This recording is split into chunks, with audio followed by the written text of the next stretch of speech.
Yeehaw! We're in Austin, Texas for the United States Grand Prix. Formula 1 is back after a 4-week break. And before we get into the preview and predictions, let's look at the news. Lando Norris claims that the season would still be a success without the driver's title. I'm going to disagree with that because you know what? You've had the fastest car since Miami, which I believe was round 7 of the season. You know what? I'm actually going to agree with him because when it started, Max looked dominant and it didn't look like anything was going to change. And it did look like Red Bull were going to wrap up another drivers and constructors double championship. So I think the fact that McLaren actually look like they are going to win the constructors pretty easily now, and they've put up a credible fight for the drivers championship, to me shows a massive step forward, and I'd consider that a success. I mean, if you said to McLaren you'll win one of the titles in 2024, they'd have bit your hand off for that. So let's not pretend like it's not a success. Perspective though, right? For McLaren, yes. But he's talking about himself. I feel like if this was Hamilton or Alonso... Yes, but Verstappen's been really good, right? And he has made the best out of a bad situation. Even, look at when Norris has been winning races, Verstappen's been finishing second. And that's the big reason why he's not been able to take a lot of points of him. Because for Norris, every time he wins a race, Max Verstappen's finishing right behind him. Yes, but the races were Max. And the races where Max is finishing lower, like 5th or 6th, Norris isn't taking advantage in those ones. Which is his fault. Yeah, but you could also say Max is doing the right things when he has to. Oh, he is? Max is playing defence and he's been defending his points lead pretty well. He has been. And also, I mean, I don't think McLaren have done Norris any favours. They should have committed to the championship push earlier. And I mean, I can think of at least 10 points where they've not swapped both Piastri and Norris. Probably more, if you actually factor in some races where they could have done it earlier. Yes, and 52 is a lot worse sounding than 42. Well, there you go. I mean, because 52 is 2 wins. You know, 42 is a win, and then it's, you're 17 behind. You can do work with that. As for Red Bull, though, things are about to get worse for them, as they've been asked, they've been demanded to change their car.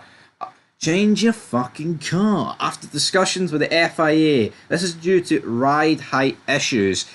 And ever since there was a rule, I think it was midway through the 2022 season, they changed the ride height. And that is where, if you remember, it went from being Red Bull against Ferrari to pretty much Red Bull dominate the second half of that year. And apparently, the rumours are that Red Bull are going to lose half a second here. On top of what they've already done, like what they are right now, I don't think they can afford to lose half a second. No, because 52 points is big, but if you're finishing outside the top 5 and Norris is finishing on the podium every race, that will eat out of your points tally. Yeah, I would probably say Red Bull right now, right, are the 4th fastest team. It's close. Perez is shite, but Max, you know, Ferrari and Mercedes... Maybe they're 3rd, right? Maybe in front of us, but it's very close. But I think 5/10 off this car puts them clear 4th. Yeah, I agree. And that's a big problem. I think 5/10 off this car. I mean, it's only rumours, right? But I think that puts them closer to the rest than it does the. Honestly, what I think might save Max Verstappen's title, it might be Mercedes and Ferrari beating McLaren, rather than Max beating Norris. Because the extra points available for winning races it's going to make a huge difference. If Mercedes and Ferrari can get a few wins, and that's going to stop Norris from winning, then that could be the difference maker. So, yeah, that will be the difference maker. Now, I mean, if this is true, I think there's going to be problems for Red Bull. I mean, even if it's not true, even if it's not true, man, they lose like 2 or 3 tenths. That's still a lot in F1. I mean, half a tenth, man. The gaps are close at the top. But let's get into the gaps. It's a sprint weekend. Which means we've got a lot more competitive sessions than normal. So let's dive into sprint qualifying. 10 tomorrow night. Right, let's speed this up a wee bit here. Some of us are on the clock. Some of us are trying to... Right, I'm going to go Norris. To win a sprint? No, sprint quali pole. I'll go Norris as well. Sprint, I'm going to go Norris as well. I'm going Norris. Clean sweep, Norris. Qualification, I'm going to go Norris. I'm going Norris as well. Race, I'm going to go Norris. I'm going for Norris. It's a fucking full sweep for Lando Norris. It's all Norris. As for the rest of the teams, I think it'll be McLaren, Ferrari, Mercedes, Red Bull. And I'll go Liam Lawson to get points on his re-debut. For the RB? Yes.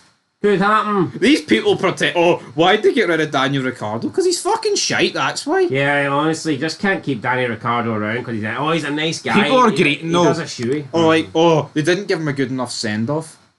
He didn't give himself a good enough send off. Yeah, they gave him fastest lap. What more does he want? Exactly. Anyway, guys, that's it. We're back tomorrow with the sprint quali to LANDO. Peace.